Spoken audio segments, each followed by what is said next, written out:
जोश-जोश में ज़्यादा वर्कआउट करने का ये नतीजा होता है कि मैं रात को सोने चले गई थी, लेकिन 1 घंटे बाद मेरी नींद खुलती है और मेरे को टाँगों में बहुत ज़्यादा दर्द हो रही थी और मेरी नींद खुल गई उससे। फिर मैंने बहुत सोने की कोशिश की बट नींद नहीं आ रही थी। नींद मेरे को आ रही थी बट मुझसे सोया नहीं जा रहा था और फिर मेरे को भूख भी लग गई, तो मैंने थोड़े से ऐसे चने खाए और फिर मुझे जाकर 5 बजे नींद आई होगी। और फिर सुबह मैं 8 बजे उठी बट मेरे से बिल्कुल भी नहीं उठा जा रहा था, तो मैं वापस सो गई और फिर मैं उठी हूँ अराउंड 10:30 बजे। उठ के फिर मुझे थोड़े काम थे, वो सब मैंने किए। फिर मेरे को भूख भी लगी थी, तो मैंने सोचा पहले ब्रेकफ़ास्ट ही कर लेते हैं, क्योंकि एक बार पढ़ने बैठो तो मन नहीं करता। तो मैंने थोड़ा काम किया, ब्रेकफ़ास्ट किया जल्दी-जल्दी से और उसके बाद फिर मैं फ़र्स्ट स्लॉट करने के लिए बैठी। और मैंने ये सोचा था कि अब ठीक है, मुझे लॉन्ग सिटिंग्स करनी पड़ेंगी ब्रेक्स कम लेकर, ताकि मैं अपने टारगेट्स को कंप्लीट कर सकूँ। सो बेसिकली आज का दिन स्टार्ट तो बिल्कुल भी सही नहीं हुआ जैसा मैंने सोचा था, but let's hope for the best कि जैसा-जैसा सोचा है करने का आगे वैसा-वैसा कर सकें।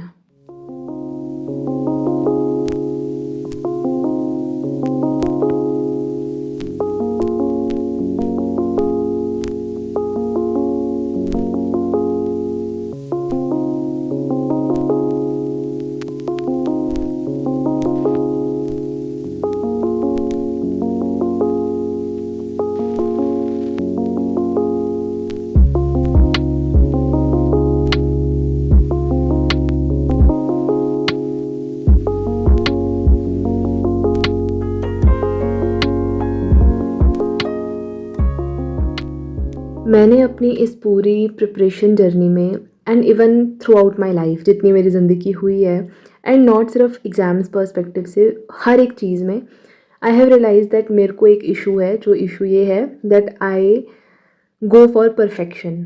मुझे कुछ भी करना होता है ना, तो मेरे को वो चाहिए कि परफेक्ट होना चाहिए। अगर वो परफेक्टली नहीं होंगी चीज़ें तो मैं फिर कुछ भी नहीं करूँगी। या तो मैं एक्सट्रीम करूँगी या तो मैं ज़ीरो करूँगी, there is no in between. और यही सबसे बड़ी गलत चीज़ है जो कि हमें रेक्टिफाई करनी चाहिए। मैंने अभी कुछ सालों में काफ़ी वर्क किया है इन चीज़ों के ऊपर, थोड़ा-थोड़ा इम्प्रूवमेंट हुई भी है। लेकिन फिर वापस से होता है ना, हमारे जो नेचुरल ट्रेट्स होते हैं या हमारा इनबॉर्न एबिलिटीज़ होती हैं बचपन से ही, वो वापस कभी ना कभी आ जाती है। तो मेरे साथ यही होता है। अभी सपोज़ जैसे अभी अगर 21 डेज़ चैलेंज नहीं चल रहा होता और मैं सुबह ऐसे 10-11 बजे उठी होती, तो मेरे को लगता कि छोड़ो, दिन तो ख़राब हो गया, आज नहीं पढ़ते, जाओ, कल से देखेंगे। तो मेरे साथ ऐसा होता है। और जिस दिन मैं सुबह 4 बजे उठूँगी या सुबह जितना मैंने सोचा है उतने बजे उठूँगी, तो क्या पता मैं जितना मैंने सोचा है पढ़ने का उससे भी ज़्यादा पढ़ लूँ। कंसिस्टेंसी इम्पॉर्टेंट है, एफ़र्ट्स इम्पॉर्टेंट हैं, बेशक थोड़े हों। जैसे कहते हैं बूँद-बूँद से सागर भरता है। तो अगर आप थोड़े-थोड़े efforts consistently over a period of time दोगे, तो उसके डेफ़िनेटली रिज़ल्ट्स होते हैं। ज़रूरी नहीं है कि आपको रोज़ का 10 घंटे ही पढ़ना है तभी आप कुछ कर पाओगे। थोड़ा-थोड़ा करोगे, किसी दिन कम है, किसी दिन ज़्यादा है, वही तो एग्रीगेट जो होता है दैट्स इम्पॉर्टेंट। तो फिर बस सुबह मैंने अपने जल्दी से काम निपटाए, आगे लेट हो चुका था, तो फिर मैं खाना वगैरह खाकर सीधे पढ़ने के लिए बैठ गई। और यहाँ पे मैंने ना इन स्ट्रेच 3 से 4 घंटे का स्लॉट किया था, बीच में ऐसे 5-10 मिनट ब्रेक ली होगी ऐसे थोड़े-थोड़े स्लॉट के बाद, बट ज़्यादा नहीं। कॉन्टिन्यूसली ही पढ़ा और मतलब कुछ और करने का मन ही नहीं कर रहा था। ऐसा लग रहा था कि नहीं, मुझे पढ़ना है, मुझे पढ़ना है, मेरा टाइम जा रहा है। क्योंकि मैं सुबह लेट हो गई थी ना, नहीं तो मेरी यूजुअल रूटीन क्या रहती है कि मैं सुबह उठती ही पहले 2-3 घंटे पढ़ लेती हूँ। फिर मेरी थोड़ी ब्रेक होती है जिसमें मैं ब्रेकफास्ट करती हूँ, फ्रेशन अप होती हूँ। फिर मेरा सेकंड स्लॉट होता है दोपहर के टाइम पे, उसमें अगर नींद आई तो थोड़ा सो भी लेती हूँ, बट रेगुलर ही होता है वो। फिर शाम में मैं वर्कआउट करती हूँ, फिर नहाती हूँ, फिर डिनर करती हूँ और उसके बाद सब कुछ करने के बाद फिर मेरा लास्ट स्लॉट होता है। तो इस तरह से 3 हिस्सों में डिवाइडेड है। बट आज ऐसे हो गया, तो मैंने फर्स्ट स्लॉट अपना स्ट्रेच में कर लिया लंबा, उसके बाद फिर मैं करने लगी वर्कआउट। तो वर्कआउट तो मुझे नहीं स्किप करना है, बेशक मेरी पढ़ाई थोड़ी कम हो जाए, क्योंकि वर्कआउट अपनी जगह, पढ़ाई अपनी जगह, बाकी सब चीज़ें अपनी जगह। किसी एक चीज़ को अचीव करने के चक्कर में दूसरी चीज़ को मिस नहीं करना है। And showing up is important. हम हर दिन सेम प्रोडक्टिविटी के साथ नहीं पढ़ सकते, या सेम प्रोडक्टिविटी या सेम एफर्ट्स के साथ वर्कआउट्स भी नहीं कर सकते, but what is important is showing up each and every day.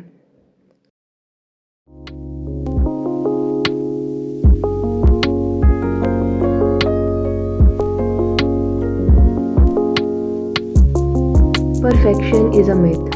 We all want things to go exactly as we planned, but life doesn't always work that way. Some days we wake up tired, late, or completely unmotivated, and that's okay. What really matters is that we still show up, even if it's not perfect. Today was one such day for me. I woke up late.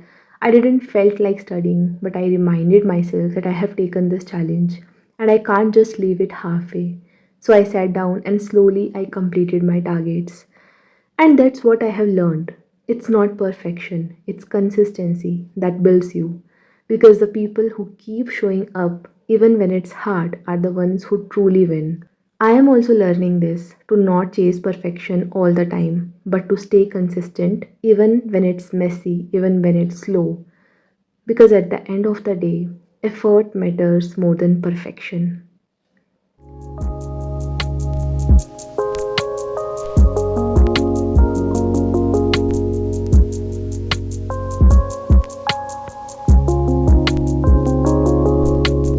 खुद को हम बस एक चीज़ remind करवा सकते हैं बार बार that we are humans, imperfections are bound to occur, we are not perfectionist और we are not machines कि हम हर दिन सेम सा पढ़ेंगे या सेम सी रूटीन रखेंगे। मोनोटोनस हो जाती है रूटीन, टायर्ड फील होता है, बोर्डम हो जाता है, इमोशनल क्वोशंट होता है, कभी इमोशंस होते हैं, बहुत से अदर फैक्टर्स होते हैं, कभी कोई फैमिली इशू आ जाता है, कभी कुछ हो जाता है, बहुत सी चीज़ें हो जाती हैं। सो हर एक दिन सेम नहीं हो सकता। You can push your limits but हर एक दिन सेम नहीं हो सकता। आप रोज़ 8 घंटे पढ़ रहे हो फॉर एग्ज़ाम्पल, लेकिन एक दिन आपने उन्हीं 8 घंटों में बहुत ज़्यादा पढ़ा, दूसरे दिन आपने उन्हीं 8 घंटों में थोड़ा कम पढ़ा। तो प्रोडक्टिविटी भी वेरी करती है, हर एक चीज़ वेरी करती है। There is no definite thing when we come to humans because emotions are involve and which is a very complex thing. तो इसीलिए जब लगे कि दिन ख़राब हो गया है तो तब भी काम डाउन रहना है। मुझे पता है, सच बोलूँ तो मुझे सुबह थोड़ा गुस्सा आ गया था।